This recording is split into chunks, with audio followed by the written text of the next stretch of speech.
What is going on, my friends? Welcome back to another Division 2 video. Today we're going to be counting down the top 10 most hated or disliked things in the Division 2. Now it's important to keep in mind that I have a generally positive disposition towards this game. I actually love this game. It's one of my favorites of all time, but it's no secret that this game has had a couple shortcomings and missteps along the way. So I thought it would be fun to go ahead and take a look back at what made this game somewhat frustrating at times. As we're all probably thinking right now, there's more than 10 things that people dislike about the Division 2, so if I miss something, please go ahead and keep it civil in the comments, but do let me know if you think I missed something. Just a quick note, I want to plug my Discord. I have a community Discord, the link will be in the description. I have a surprise coming for everyone who has, stuck by my videos and wants to see more Deltah. So stay tuned for that, it's going to be pretty fun. Alright, without further ado, let's get right into it. And coming in at number 10, we have the lack of snow in the Division 2. So many people fell in love with the Division, and they fell in love with the gritty, unforgiving, wintry setting of the Division 1. People really thought that there was a special sort of magic in the snow. The bleakness of the environment in New York City with the buildings, and especially the agent swag, it really fit the dark and sort of depressing tone of the Division 1. People were really drawn to that, and they felt that the Division 2's departure from that was a little bit of a misstep. The way Christmas in New York City was turned into a dark, cold, gritty, and scary vibe was just really well done on the part of Massive. But unfortunately, the summer aspect, while still a little bit of Christmassy sort of things going on in DC, just didn't grab people the way it did in New York City. There's almost just something mystical about the snowy apocalypse in New York City. If anyone from Massive is listening, it's never a bad time to start working on a dark Christmas-themed apparel event or something like that. Moving on to number 9, we have the PC stability fiasco that is currently plaguing the game right now. Many content creators have been outspoken about the amount of PC crashes and the level of PC instability after the title update 15 release, and rightfully so. It makes it almost impossible to play the game on PC. I haven't personally experienced any PC instability yet, knock on wood, but this one kind of speaks for itself. It makes it really difficult to enjoy the game if you're getting Deltah errors and getting black screen or blue screen issues, maybe. Okay, I'll show myself out. But that is number 9. Coming in at number 8, we have the change from 1 dark zone in the Division 1 to 3 dark zones in the Division 2. Now let's give credit where credit is due. The dark zones itself are all unique and feel very special and very different from one another when you go into them in the Division 2. In particular, the rotating invaded dark zone system makes the dark zones feel almost alive, which is pretty cool that they were able to implement a system like that. Unfortunately, people did not like the idea of splitting the dark zones, by extension the player base, into multiple different sections. Many people also felt that since there was no way to quickly transfer in between dark zones without losing either your rogue status or your loot, it kind of felt restrictive and like you had to stay in that one dark zone unless you wanted to go to a completely different area of the game, break up your experience like that, and it almost felt like a chore. It's also important to keep in mind that a lot of this sentiment was because of the changeover from the Division 1 to the Division 2. A lot of people were very comfortable with the Division 1 and how it felt to play and how everything was set up. The Division 2 turned a lot of features that the Division community had become very used to on its head, and this was one of the big ones. Coming in at number 7, we have conflict. You may be wondering, Deltah, what do you mean by that?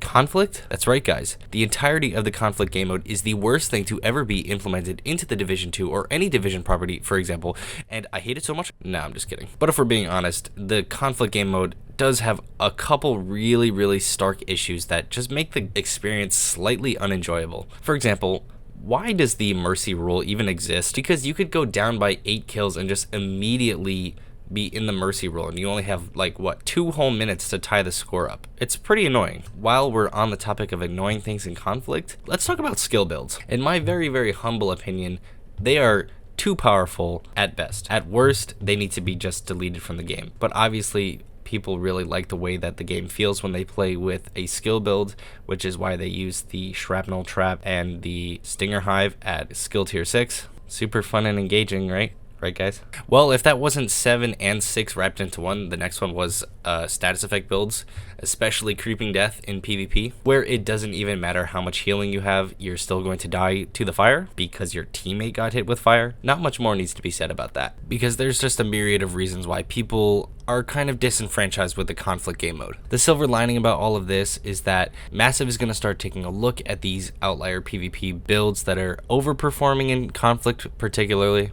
which segues very nicely into number 5 on our top 10 list of the most hated things in the Division 2, the shield and INSYNC combo. Basically, to make this work, all you needed was INSYNC on your gun and the firewall shield, or whatever kind of shield that you wanted to use, and then you would just get an automatic 30% damage bonus at the touch of a button. The shield and INSYNC meta dominated the PvP and PvE scenes for over a year. You couldn't get into the Dark Zone or a conflict match or even a legendary mission without seeing someone running some type of shield and INSYNC build. That just goes to show how ubiquitous this combo was and how easy it was to pull off. If you use the firewall specialization, you could get an additional 15% damage to targets within a 15-meter radius. Needless to say that this was insane for both PvP and PvE. And in Title Update 15, this combo was handed a huge nerf. Overall, great news that they're looking at that stuff and deciding to make changes. Now let's go take a look at some skill builds.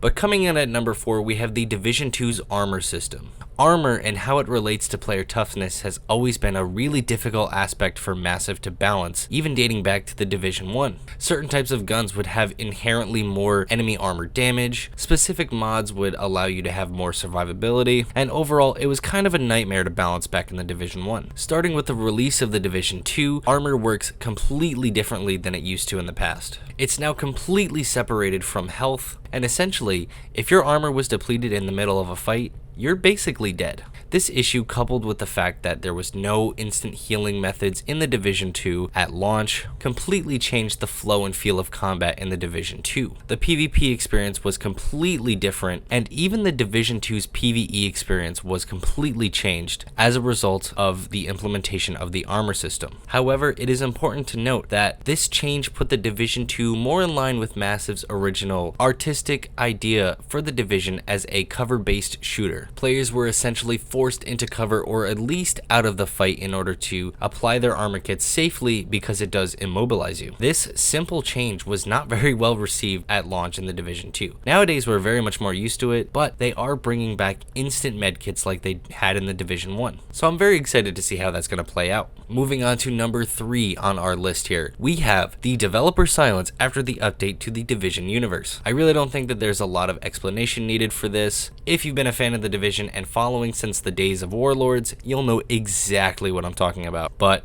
happily for us, we now have a lot more symmetry in our information with the Division and the developers. The new content is here, but as is the norm for the last 2 years, we still know absolutely nothing about the Division Heartland. Some things never change. Moving right along, and coming in at number 2, we have the Division 2 ban wave. That's right, what if I told you that you could get your account banned for simply playing with someone who is cheating, even if you just matchmade into their group and you never had talked to them in your entire life? Following the release of Warlords of New York, there was quite the rash of people abusing a system in the game to artificially increase the progress of their SHD watch. After this exploit was patched, Massive made the decision to roll back the accounts of those who had been suspected of using the damage glitch back to a certain date, March 17th. By that point, the damage glitch had been patched and people had been making legitimate progress on their SHD watch, but all of that was wiped. The case could be made that if you did use the damage glitch,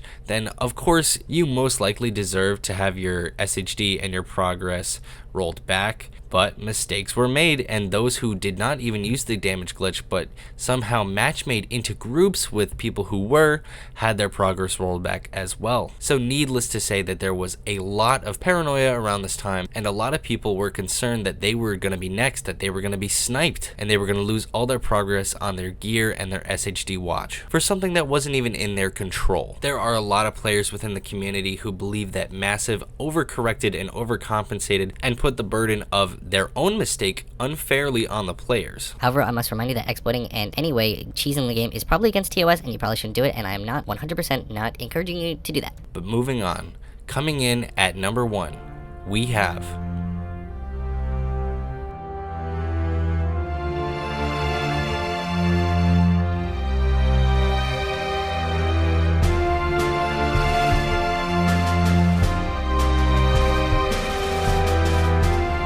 the nerf to the coolest gun in the game, the Eagle Bearer. When the Eagle Bearer came out, it was one of the coolest weapons in the game, and it was highly sought after as it was the one and only, or I guess I should say the first raid exotic to come to the Division. Awarded to those lucky enough to get it out of the chest at the end of the Dark Hours raid, the Eagle Bearer was a phenomenon. It had a really good talent, which is actually still pretty good to this day, even after the nerf, but this weapon's reign did come to an end. Before the nerf, this weapon outperformed many of the high-end assault rifles, and honestly rightfully so, because it was a raid exotic and it was a good incentive to go and do the Dark Hours raid. People really wanted this weapon. Then Massive made the decision to nerf the base damage of the Eagle Bearer by 15%, effectively neutering it and making it just another assault rifle. Needless to say, those who had done countless Dark Hours raid clears to try and get that weapon were really upset. And then there was the whole camp of people who hadn't done the raid yet, still wanted it, even though it was kind of trashed by this point. The nerf to the Eagle Bearer kind of cheapened the sentiment and, unfortunately, now has a different kind of reputation as the gun that was good, but is kind of trash now. Well guys, that about wraps up the list of the top 10 most hated things in the Division 2. I'm sure there's more that I missed, but guys, this is not an invitation to really bash on the game, okay? Because we still play it, we still love it, it's our game. And sometimes it's funny to kind of look at the shortcomings and the failures it had at some point. But anyways, guys,